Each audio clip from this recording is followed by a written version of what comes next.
Hey everybody, Mike from Undiscovered Classics here at the shop in Buffalo in front of my Kaiser, which is very topical for today's video.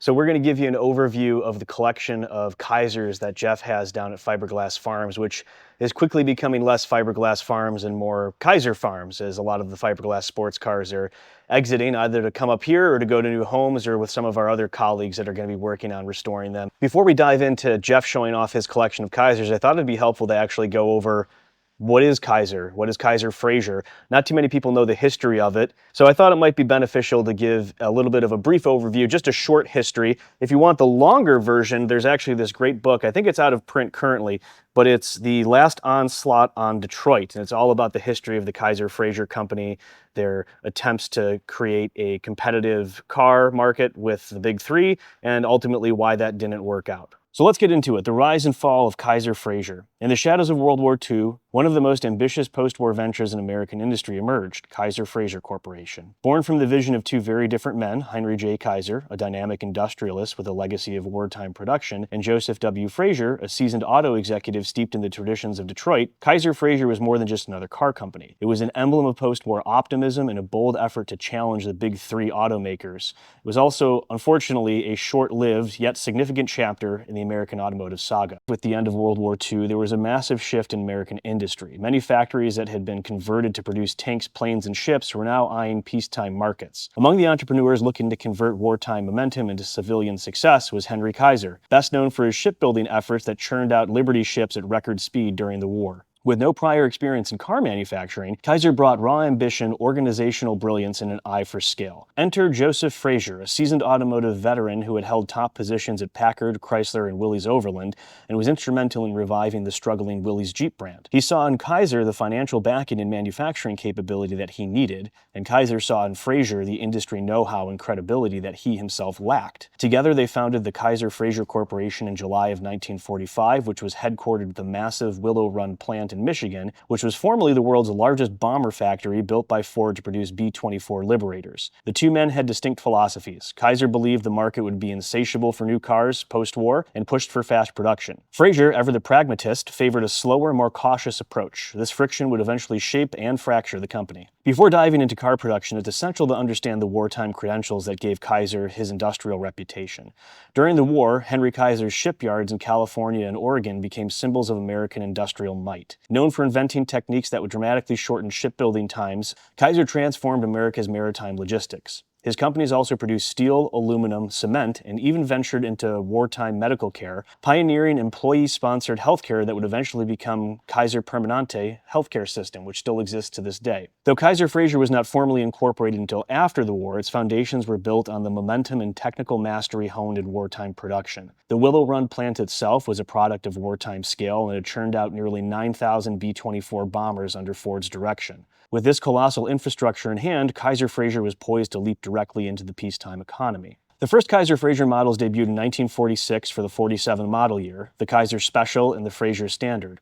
They were more than warmed-over pre-war designs. They were sleek, fresh, and modern, with slab-sided bodies and pontoon fenders that prefigured the design trends of the 1950s. Developed in less than 2 years, they were a triumph of rapid engineering. Public reception was enthusiastic. In 1947, Kaiser-Frazer sold more than 100,000 cars, a remarkable feat for a brand new company. The public yearned for something new. The company ranked 8th in U.S. auto sales, beating out long-established brands. Kaiser-Frazer's cars were priced to compete with Ford and Chevy, but they often felt more luxurious, positioning the brand in an odd in-between market. By 1948, the company was one of only a few independent automakers alongside Studebaker and Nash to show consistent post-war growth. Despite their strong debut, storm clouds gathered quickly. The auto market, flooded with pent-up demand in the immediate post-war years, began to normalize by the late 1940s. As supply caught up with demand, price wars ensued, and the big three, GM, Ford, and Chrysler, were uniquely positioned to crush smaller competitors with their economies of scale, aggressive financing, and vast dealer networks. Moreover, internal tensions between Kaiser and Frazer deepened. Frazer, who was skeptical of Kaiser's overly optimistic production targets and costly investments, decided to resign in 1949. Frazer's departure marked a turning point. The company lost its seasoned auto strategist and entered a period of managerial turbulence. In 1949, Kaiser introduced the Henry J, a compact car aimed at budget-conscious buyers and named in honor of Kaiser himself. While it was innovative, a smaller, more fuel-efficient car at the time when few existed in the US, it suffered from odd cost-cutting decisions, like early models lacking a trunk lid, and it was priced too close to full-size competitors. Still, the Henry J remains notable as one of the earliest attempts to build a truly small American car for the masses. Seemingly, many Henry Js are still around, except a lot of them have been converted into gassers. It's actually quite rare to find one that's been unmodified at this point. KaiserFrazer, which was later renamed Kaiser-Motor Corporation after Frazer had exited the partnership, pressed on with innovation. The company introduced safety-first features before they were industry norms, including padded dashboards, pop-out windshields, and recessed instrument panels. Kaiser's 1951 models included the Traveler, a precursor to the hatchback wagon, and the Dragon, a uniquely styled luxury sedan. Now, Jeff doesn't have any Travelers, but you will see several Dragons in the next segment of the video here. Yet these innovations weren't enough to overcome structural disadvantages. Kaiser lacked the dealer network and production scale of the Big Three. Meanwhile, competitors like Studebaker, Nash, Hudson, and Packard were fighting for the same shrinking share of the independent market. Despite limited success with the Henry J, including a rebadged version sold through Sears as the Allstate, the company was bleeding cash. By 1953, Kaiser Motors has merged with Willys Overland, producer of the Jeep, forming Kaiser Willys. This strategic pivot would ultimately lead the company away from passenger cars and into a more sustainable future, but not in Detroit. In 1953, Kaiser made one final attempt to rejuvenate its lineup with the Kaiser Darren, a fiberglass sports-bodied car designed by famed Howard Dutch Darren. With sliding pocket doors and elegant European style, it was America's first production fiberglass sports car, announcing just a few months ahead of the Chevrolet Corvette. Unfortunately, the Corvette caught up, owing to the might of the Big Three, and actually beat the Darren to market as being available to people. Unfortunately, the Darren was expensive to build, was underpowered using Henry J's straight-six engine. Just over 400 units were built and the project was quietly shuttered. Darren actually went on to go buy back many of his Kaiser Darren sports cars and started reselling them with Cadillac power. By 1955, the company ceased U.S. passenger car production, and the last American-built Kaisers rolled off the line at Willow Run. But the story doesn't end quite there. After closing its U.S. production, Kaiser shifted focus to international markets through a subsidiary. The company found surprising success producing Jeeps and Kaiser-based vehicles in Argentina starting in 1956. By the 1960s, it was the leading auto manufacturer in Argentina, building both Jeeps and Renaults under license. In a final twist, Kaiser Jeep Corporation formed from the remnants of the U.S. auto operations in the Willys line, which became a profitable niche manufacturer of rugged off-road vehicles, which we still know today as the Jeep. Though Kaiser-Frazer's life as an automaker was brief, lasting just about a decade, it left an outsized legacy. It was the only truly new American automaker to emerge and survive the immediate post-war era. It pushed safety, design, and innovation when others rested on their pre-war laurels. It gave us the Henry J, the Darren sports car, and the Jeep CJ. Most of all, it stands as a reminder of the post-war era's boundless optimism, a time when a shipbuilder and a Detroit executive believed they could take on General Motors, and for a brief moment, they did. Hey everybody, I hope you're enjoying the video so far. I just wanted to take a minute here and thank our video sponsor. This is actually our first product-sponsored video, and the good folks over at DXZ TAWS were kind enough to send me their really great Boroscope to test out here at the shop. And I've been playing around with it the last couple weeks, and something that I've been meaning to add to my toolkit here for quite some time, but just didn't get around to it, kind of making do with what I've got, you know, the iPhone flashlight, and my own two eyes. This is how it arrived in this nice carrying case. Right away, you've got the handle here with the adjustment knob, the 5-inch LCD screen. It's quick and easy to assemble. You've got the handle, which just slips onto the back of the LCD screen. You lock it down to secure it, turn it on, then you're good to go. Super simple to control. You've got the knob here, the 180-degree dual direction articulating camera. The point of that camera is about as small as a number 2 pencil. I've got it in a thermostat housing and I'm just cranking over. You can see the thermostat there. Once I've got it to something I want to take a look at, I just hit this button in the bottom corner to take a quick photo. And if I'm doing something a little bit more involved, I hold that again and it flashes onto the video function and I can do a video recording which saves to the SD card that comes with the tool. The 5-foot long cord gives you a lot of versatility to get deep within the motor and some harder to reach spots. It's a very affordable price, available on Amazon. Because I'm working on this 51 Kaiser here, I didn't want to start it up until I actually had a good sense of whether or not the insides of this motor were going to be okay. I didn't want to do any damage. And this tool gave me a great opportunity to actually get in there. This way I could be as confident as possible when I roll this thing over for the first time in a couple decades. I was able to make sure that I'm not going to blow this thing up before I even have a chance to hit the road with it. What are all these cars? We love Kaisers. You know, I would buy 200 cars. You scan the property, might do a 360. Look at all this open space for cars. it's fantastic. All we need is a higher fence. We could just actually put more and more cars. Now, the last few years, I've brought the collection down significantly, but I think we're at 65.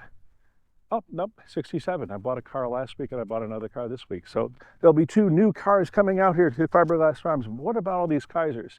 Why would someone get Kaisers? They're not just Kaisers, they're amazing Kaisers. And I think we may be buying another Kaiser. Actually, I have to add that to the third one, the one I showed you recently. A former Dragon, maybe. Okay, so let's go Kaiser by Kaiser. This is a black Kaiser, but it's not a black Kaiser. This is actually a black 1953 Dragon with the right codes, and it's code 91, as I remember, and maybe it's 93, which is the rarest of the colors. It's black, or onyx.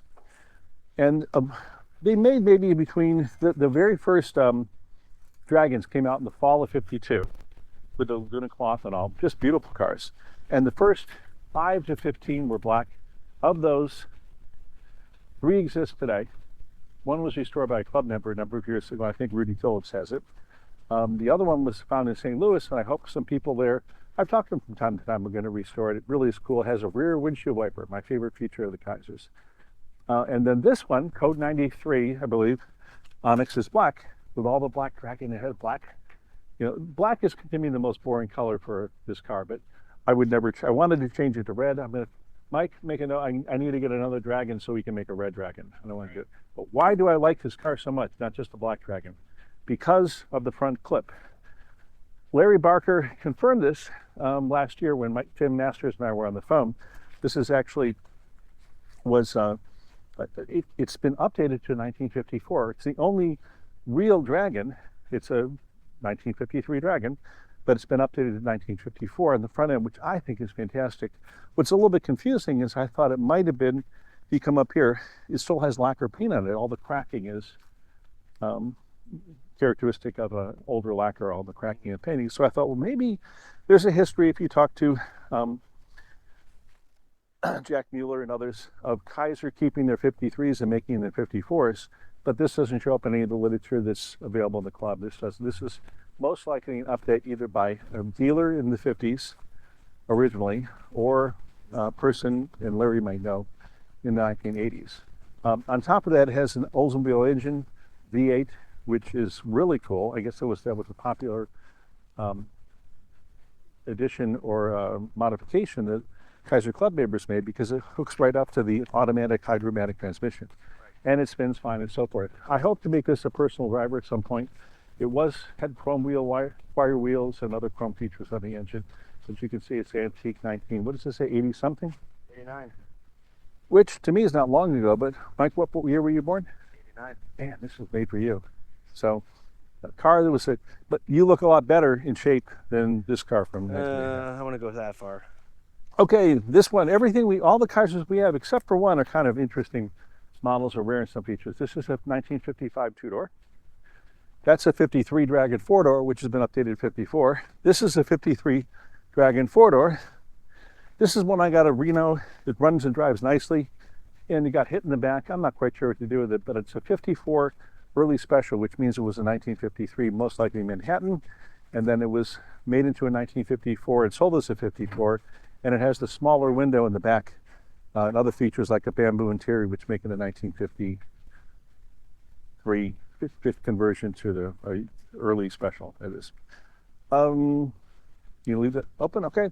This is a 1953 Dragon I acquired out of Kansas. This is the 1953. It's a deluxe, but it has some very interesting things. It has Dragon chrome on it and some other features. I bought it from Rudy Phillips, and I think Craig Johnson is taking this. We're encouraging him to do it. I don't know, it may end up with us again. And we're losing Mike in the back. Well, I just want the taillight shot across. Okay. Yeah, that's actually kind of a cool. The different design iterations of the Kaiser taillight assemblies.